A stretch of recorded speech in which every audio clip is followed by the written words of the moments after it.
आज का टॉपिक है अपना रेक्टिफायर। तो रेक्टिफायर के बारे में जैसा कि हमें पता है कि रेक्टिफायर एक दिष्टकारी होता है। हिंदी में हम इनको बोलते हैं दिष्टकारी। जो है दिष्टकारी से मतलब है एसी पावर्स को डीसी में परिवर्तित करना, और ये इलेक्ट्रॉनिक्स सर्किट के लिए बहुत ही इम्पोर्टेंट पार्ट है कि हम एसी को डीसी में कन्वर्सन करते हैं। जैसा कि मैं आपको बता दूं कि जो इलेक्ट्रॉनिक्स पुर्जे होते हैं उनको दो प्रकार से बांटा गया है, एक्टिव कंपोनेंट्स और एक होता है पैसिव कंपोनेंट्स। एक्टिव कंपोनेंट्स और पैसिव कंपोनेंट्स यानी इनको हिंदी में कहते हैं सक्रिय और निष्क्रिय पुर्जे कंपोनेंट्स। तो जो सक्रिय होते हैं वो आपका जैसे डायोड हुआ, आईसी हुआ, ट्रांजिस्टर हुआ, या इनको अपन कहें जो ओम के नियम का पालन नहीं करते हैं, वो पुर्जे होते हैं आपके जो है कौन से, एक्टिव कंपोनेंट्स जो है। और पैसिव कंपोनेंट्स वो होते हैं जो ओम के नियम का पालन करते हैं जो है, जैसे आपका इंडक्शन हुआ, रेजिस्टेंस हुआ और कैपेसिटर हुआ। ये तीन पुर्जे होते हैं जिन्हें अपन कहते हैं निष्क्रिय घटक या पैसिव कंपोनेंट्स जो है। ठीक है, तो दोनों तरीके के जो पुर्जे रहते हैं वो हमारे यूजेज होते हैं इलेक्ट्रॉनिक सर्किट में जो है।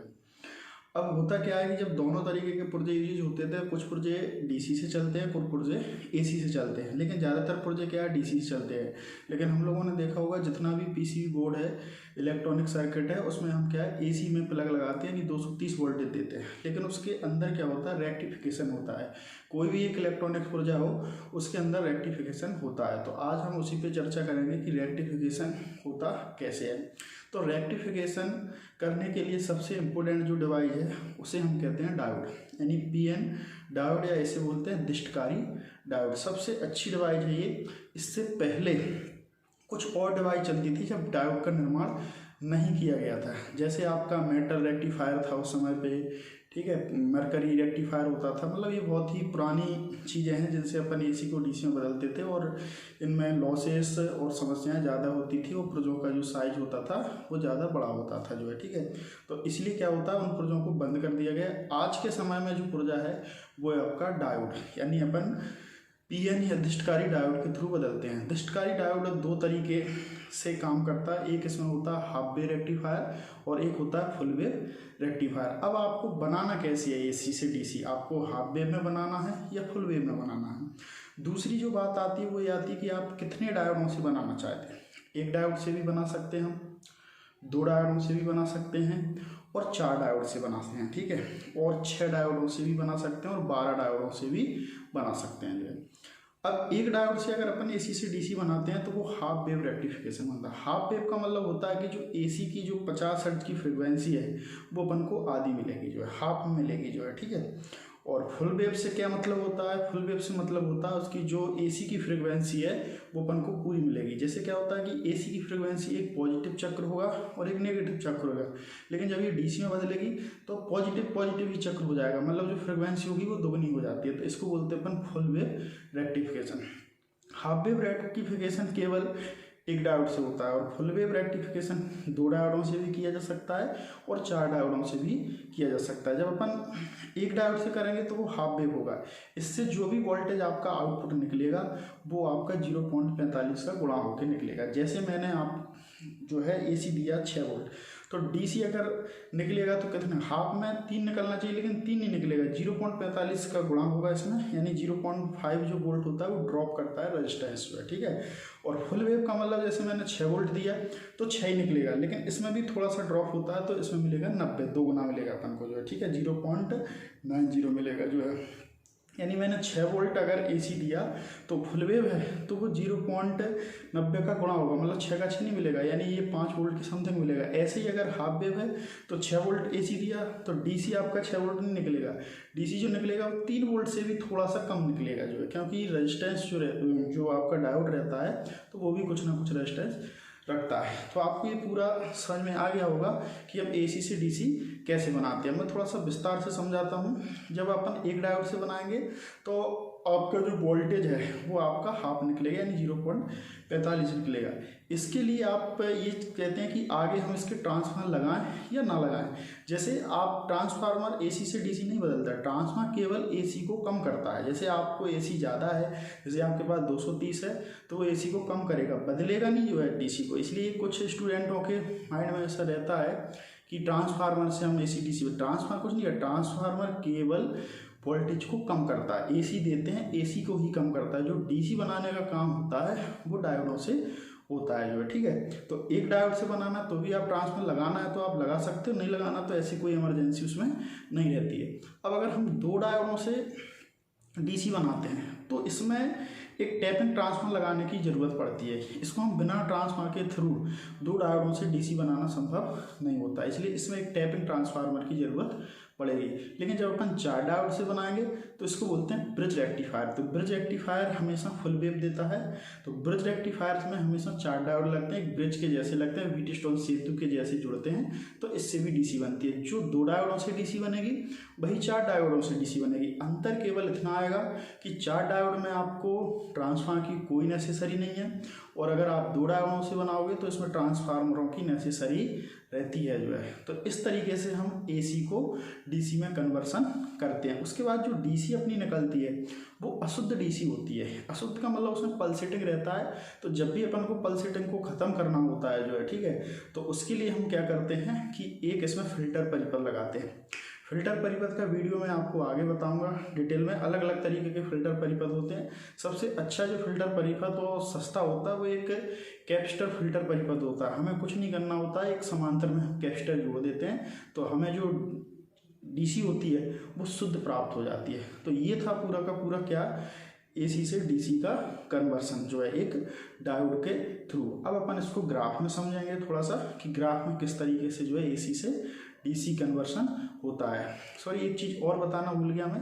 अगर 3 फेसों से आपको डीसी डायरेक्ट बनाना है तो उसके लिए आपको मैंने बताया 6 डायोडों की ज़रूरत पड़ती है। ट्रांसफार्मर उसमें आप लगाइए या नहीं लगाइए, इससे कोई उसको फर्क नहीं पड़ता है जो है। 6 डायोडों से या 12 डायोडों से हमारे पास अगर 3 फेस की सीधी सप्लाई है तो हम सीधे उसको डीसी में कन्वर्सन कर सकते हैं। तीनों फेसों को जो है कितने डायोडों से, 6 या 12 डायोडों से। एक बार फिर से मैं संक्षेप में रिपीट करूंगा। सिंगल डायोड से सिंगल वेव बनेगा, 2 डायोडों से फुल वेव बनेगा, लेकिन टैपिंग ट्रांसफार्मर की जरूरत पड़ेगी। 4 डायोडों से ब्रिज रेक्टिफायर होगा, इसमें भी फुल पावर मिलेगा। ये आपका सिंगल फेस के लिए यूज होगा, लेकिन अगर 3 फेस के लिए चाहिए तो आपको 6 डायोडों की या 12 डायोडों की जरूरत पड़ेगी। तो 3 फेसों को हम सीधे के सीधे जो है डीसी में कन्वर्सन कर सकते हैं जो है। अब अपन चलते हैं ग्राफ पर इसके लिए। अब आ गए हम ग्राफ पेपर पे। तो ग्राफ पेपर पे देखो हमको जो है यहाँ पे दिख रहा है हाफ वेव रेक्टिफायर जो है, ठीक है। तो हाफ वेव रेक्टिफायर को हम समझते हैं क्या होता है। हाफ वेव रेक्टिफायर क्या होता है, एक सिंगल डायोड रेक्टिफायर होता है। मतलब हम एक डायोड से डीसी को बनाते हैं जो है, ठीक है। यहाँ पे क्या होता है कि हम यहाँ पे देखो एसी सोर्स दे रहे हैं, AC main supply 240 volt 50 hertz दे रहे हैं। तो यहाँ पे एक जो ट्रांसफार्मर लगा है, मैंने आपको बताया था ट्रांसफार्मर लगाना ज़रूरी भी है और नहीं भी है। यदि आपको वोल्टेज कम करना है एसी का ही तो आप लगा सकते हो, नहीं करना तो ऐसी कोई इसमें नेसेसरी नहीं है। यहाँ पे हमने RMS वैल्यू दी है, रीड में स्क्वायर वोल्टेज दिया है। तो जैसे ही ये डायोड मैसेज आएगा और डायोड के बाद यहाँ पे ये आउटपुट में हमें डीसी कन्वर्सन करके दे देगा जो है, ठीक है। किस तरीके की डीसी देगा वो अपन देखते हैं। इसमें जो है, इसमें देखो क्या था कि हमने एसी तरंग दी इसको और ये हमको देगा डीसी। ये है हमारा एसी साइन वेव। तो एसी साइन वेव में क्या होता है कि देखो एक तरंग ये, फिर ये इस तरीके की। लेकिन डीसी में क्या होता है कि एक तरंग रहेगी, जो नेगेटिव वाली साइड रहेगी ना तरंग, वो यहाँ पे जो है व्यर्थ हो जाएगी, यानी ड्रॉप हो जाएगी। तो अभी आपको देख रहे होगे इसमें पॉजिटिव साइड की तरंग अपन को मिली हुई है, यानी ये डीसी वोल्टेज मिला हुआ है। यानी इसकी जो फ्रिक्वेंसी थी देखो, वो अगर इसकी 50 हर्ट्ज है तो डीसी की फ्रिक्वेंसी भी यहाँ पे 50 हर्ट्ज हो गई। क्योंकि इसकी क्या था कि नेगेटिव और पॉजिटिव पल्स मिलके एक तरंग होती है, जबकि इसकी देखो एक ही होती है, नेगेटिव नहीं रहता है, तो इसलिए इसकी 50 हर्ट्ज रहेगी। तो इस तरीके से एक सिंगल डायोड होता है, वो डीसी में कन्वर्सन कर देता है किसको, एसी को। इसे बोलते हैं सिंगल रेक्टिफायर जो है, ठीक है। सिंगल रेक्टिफायर में ये 1 डायोड काम करता है, यानी एक तरंग ही काम करेगी, दूसरी तरंग काम नहीं करेगी। जैसे ही देखो डायोड में से ये एसी तरंग जाएगी ये, तो ये जाने देगा, लेकिन ये एक दिशी होता है। जब नेगेटिव वाली तरंग इसमें प्रवेश करेगी तो इसको जाने नहीं देगा, मतलब रोक के रखता है डायोड। अपन को पता है एक दिशा में काम करता है, एक दिशा में काम नहीं करता। तो ये वाली जो नेगेटिव तरंग रहेगी ये अपन को आउटपुट में नहीं मिल पाएगी जो है, ठीक है। तो इस तरीके से ये काम करता है जो। एक बार और अपन इसको समझते हैं। जब आपकी जो है सिंगल तरंग जाएगी तो देखो ये डायोड में से यहाँ से इस तरीके से निकल जाएगी ये वाली तरंग। लेकिन जब नेगेटिव वाली तरंग जाएगी तो देखो फिर ऐसे ये उल्टे ऐसे जाएगी जो है, तो ये जो है सर्किट पूरा नहीं हो पाएगा डायोड का, जो यहाँ पे देखो रोक के रखता है इसको, और ये ऐसे में जब जाएगा तो ये सर्किट पूरा हो जाएगा। तो ये आपको समझ में आया होगा सिंगल डायोड काम कैसे करता है।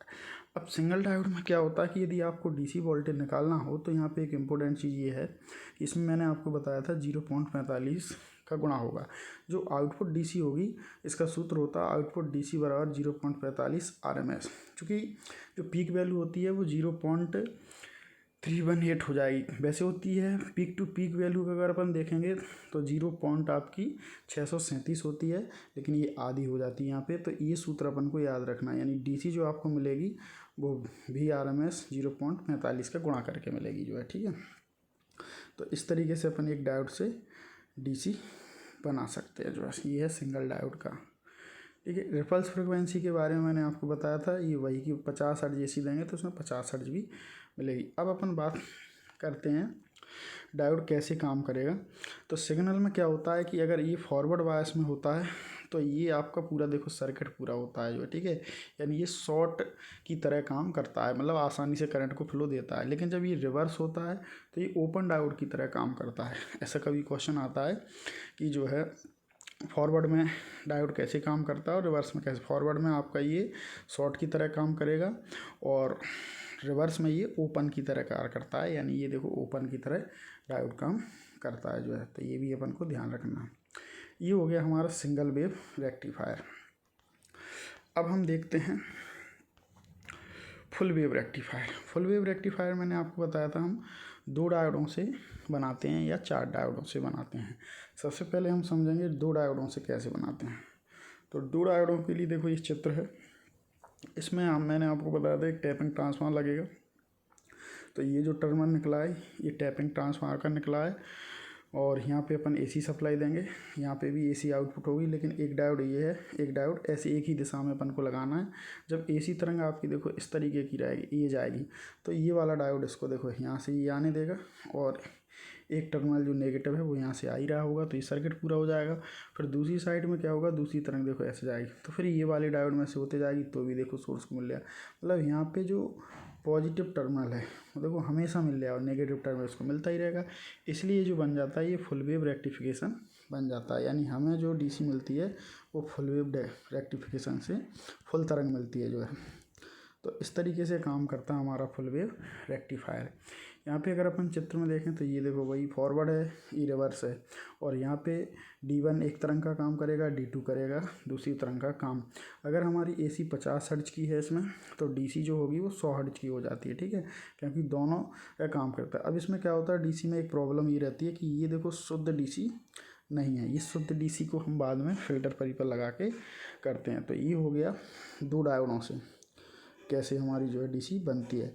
2 डायोडों से DC बनने के बाद इसमें ये भी ध्यान रखना है कि जो आउटपुट DC मिलेगा, अब यहाँ पे आधा नहीं करना है अपन को, ठीक है। पहले क्या है हाफ किया था, अब जो 0.9 मैंने आपको बताया था ना, जो DC मिलेगी ना वो अपन को 0.9 का गुणा करना पड़ेगा VRMS में, ठीक है। जैसे फॉर एग्जांपल मैं एक बार बताता हूँ, जैसे मैंने मान ली जाए 9 वोल्ट AC दिया, तो ये 9 वोल्ट दिया DC बनाने के लिए AC का, तो ये 9 का 9 नहीं देगा, इसमें 0.9 का गुणा होगा, तो ये ये अपन को 8 वोल्ट देगा, यानी 8.1 वोल्ट देगा ये अपन को आउटपुट में जो है। उसके बाद अपन और आगे देखते हैं फुल वेव रेक्टिफायर्स में, ठीक है। तो ये अब ये कब कौन सा डायोड काम करता है ये वाली बात भी देखते हैं। एक फॉरवर्ड कंडीशन में देखो एक डायोड जो रहेगा वो आपका शॉर्ट होगा, और जो दूसरा डायोड रहेगा वो आपका ओपन रहता है जो है, ठीक है। ये जब ये ओपन रहेगा तो ये शॉर्ट रहेगा, ठीक है, और जब ये शॉर्ट रहेगा तो ये ओपन हो जाता है। इस तरीके से ये दोनों डायोड इस लोड को हमेशा यहाँ से नेगेटिव मिलता रहता है और इधर से पॉजिटिव मिलता रहता है। तो ये होता है फुल वेव रेक्टिफायर। 2 डायोडों के थ्रू हमारा फुल वेव रेक्टिफायर चलता है जो है, ठीक है।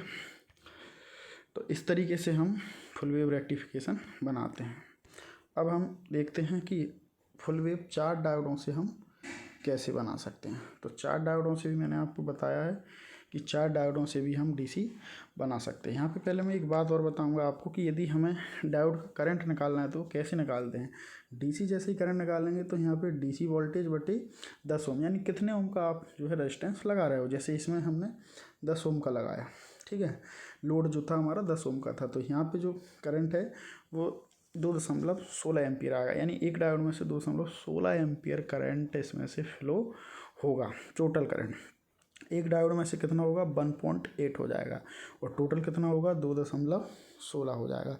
तो जब भी अपन लोड जोड़े हैं तो डायोड को देख लेते हैं कि कितने एम्पियर का है। जैसे आपको 2.16 एम्पियर का जो है लोड लगाना है तो डायोड आपका 2.16 एम्पियर के होना चाहिए जो है, तभी आप जो है उसको से लोड है जो 2.16 ले सकते हैं। जैसे आपको 5 एम्पियर चाहिए तो डायोड कितने के होना चाहिए 5 एम्पियर के होना चाहिए। ये मैंने पहले ही आपको बताया था कि डायोडों में ये ध्यान रखना पड़ता है। अब हम देखते हैं ब्रिज रेक्टिफायर।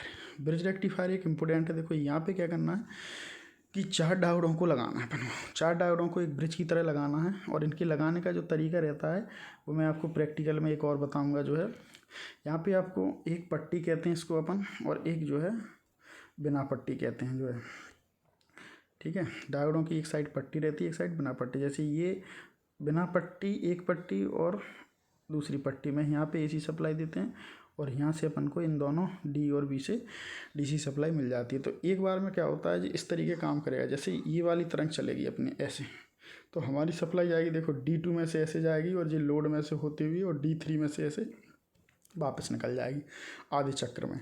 और जब दूसरे चक्र में काम करेगा ये, तो देखो दूसरे चक्र में इस तरीके का उल्टा हो जाएगा। अब दूसरे चक्र में क्या होगा, D4 से सप्लाई इंटर करेगी, और ये लोड में होते हुए और ये D1 से ऐसे बाहर निकल जाएगी, और ये सर्किट अपना AC का एक पूरा हो जाएगा। तो इस तरीके से अपना ये काम होता है जो है, ठीक है। यानी आधे चक्र में D2 और D3 काम करेंगे, और आधे चक्र में D1 और D4 काम करेंगे, मतलब 2 डायोड एक बार में काम करते हैं। इसमें क्या होता है, टैपिंग ट्रांसफार्मर की हमें ज़रूरत नहीं होती। देखो यहाँ पे भी दर्शाया गया कि ये जो तरंग बनाई है वो D2 और D3 ने बनाई है, और ये जो तरंग बनाई है वो D1 और D4 ने बनाई है, ठीक है। तो इस तरीके के और भी आगे बनते हैं। अभी ये अशुद्ध है, मैंने आपको बताया था ये अशुद्ध देते हैं, बाद में इनसे अपन शुद्ध डीसी कर सकते हैं फिल्टर परिपथों के थ्रू। तो इस तरीके से एक ब्रिज रेक्टिफायर काम करता है। ये देखो एसी तरंग आप देंगे सिंगल वेव, इसमें एसी साइन ये दिया गया है, ये अपन को यहाँ पे ये डीसी इस तरीके के इससे मिलता है। ये फुल वेव रेक्टिफायर से मिलती है अपन को जो है, ठीक है। ये हो गया आपका फुल वेव रेक्टिफायर। यहाँ पे क्या होता है कि ये कौन शॉर्ट रहेगा और कौन आपका ओपन रहेगा। तो एक डायोड देखो अगर इसमें देखें तो ये ओपन रहेगा, और एक डायोड इसमें शॉर्ट रहता है। तो इस तरीके से अपन फुल वेव सप्लाई को जो है प्राप्त कर सकते हैं, डीसी की फुल वेव सप्लाई को। यहाँ पे कुछ एक टेबल के थ्रू हमें आसानी होगी सब कुछ समझने में। ये इसका संक्षिप्त रूप दिया गया है, कहाँ से क्या होता है मैं इसको समझाता हूँ, ठीक है। सबसे पहले क्या है हमारा इसमें कि हाफ वेव में क्या होगा और फुल वेव में क्या होगा और ब्रिज में क्या होगा। नंबर्स ऑफ डायोड कितने लगते हैं, देखो हाफ वेव में 1 डायोड लगता है, फुल वेव में 2 लगते हैं, ब्रिज में 4 लगते हैं। ये दोनों हमें फुल वेव देते हैं, अपने को पता है जो, ठीक है। ट्रांसफार्मर कौन सा लगता है, हाफ वेव में सिंपल लगता है, लगाओ तो लगाओ, नहीं लगाओ तो नहीं लगाओ। फुल वेव में मैंने बताया था टैपिंग ट्रांसफर लगाना बहुत ज़रूरी रहेगा, और ब्रिज में आपको ट्रांसफर लगाना है तो लगाइए, नहीं लगाना है तो मत लगाइए। उसके बाद डीसी आउटपुट वोल्टेज क्या मिलेगा, आपको पता है पीक का 0.318 रहेगा इसका जो है, ठीक है। इसमें फुल मिलता है और इसमें भी फुल मिलेगा। डीसी आउटपुट क्या मिलेगा, ये आउटपुट वोल्टेज था पीक, और ये है डीसी आउटपुट आरएमएस। तो आरएमएस इसका मिलेगा 0.45 मिलेगा, इसमें 0.9, इसमें भी 0.9 मिलेगा जो है, ठीक है। उसके बाद है यहाँ पे डायोड का करंट देखते हैं जो है, ठीक है। मतलब एक डायोड में से करंट क्या गुजरेगा, ये बहुत इंपॉर्टेंट चीज़ है। ये लिखा है डायोड करंट रेटिंग। तो डायोड करंट रेटिंग में क्या होता है, अगर आप हाफ वेव बना रहे हैं तो जैसे आपको लोड डालना है 10 एम्पियर, तो डायोड 10 का ही होना चाहिए। देखो लिखा है IL, तो डायोड कितने का होगा 10 का। लेकिन यदि आप 2 डायोडों से बना रहे हो और आपको लोड डालना है 10 का, तो एक डायोड होगा 5 का और दूसरा भी कितना होगा 5 का, क्योंकि इसमें देखो आधा करंट जाता है डायोड में से। ऐसे ही ब्रिज में रहता है, तो आप समझ गए होंगे। जब 2 डायोड लगाओगे आप जो है, तो जैसे टोटल लोड है 10 एम्पियर चाहिए, तो आप 5 की 2 लगा दोगे, और अगर एक लगाना तो एक ही 10 का लगेगा। ब्रिज में 4 है तो 4 में ऐसा नहीं करना, आपको ढाई का लगाना। 4 में भी आपको जो है 5 के डायोड लगेंगे चारों जो है, ठीक है। उसके बाद होता है पीक इन्वर्स वोल्टेज, इसका पीक इन्वर्स वोल्टेज जो होता है, रिटर्न वोल्टेज ये कितना सहन कर सकता है, तो ये सिंपल उतना ही रहता है, इसको 2 गुना सहन करना पड़ता है, ये 2 गुना सहन के लिए होना चाहिए और ये सिंपल रहता है AC के समान। फ्रिक्वेंसी की बात करें तो इसमें 50 हर्ट्ज आप AC दोगे, मैंने बताया था, तो सिंगल डायोड में 50 ही बनेगी DC, इसमें 2 गुनी 100 बन जाती है और इसमें भी 100 बन जाती है। तो ये एक बहुत ही इंपॉर्टेंट चीज़ हो गई है आपके लिए जो है, ये अपन किस तरीके से इसको जो है समझते हैं जो है। तो आई होप ये वीडियो आपको समझ में आया होगा।